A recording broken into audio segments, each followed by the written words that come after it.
SMA, mereka terkendala jaringan internet yang lambat dan server yang alami gangguan. Panitia PPDB SMA Negeri 14 Makassar misalnya. Panitia kesulitan melakukan verifikasi data dan alamat calon siswa baru. Pihak sekolah bahkan harus menambah kuota transfer data agar bisa memperlancar proses penerimaan PPDB.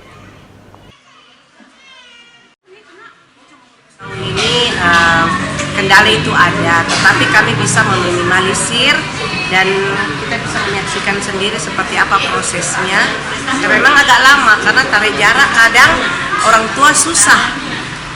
Kasih ini layar, kita kasih smartboard, lihat di mana rumah masih tetap itu. Jadi kami dengan senang hati tetap memberikan pelayanan yang terbaik buat masyarakat. Kemarin memang ada kami memakai pada tertentu, tetapi karena lalot kami pakai lagi 2. Ya, jadi alhamdulillah setelah mengganti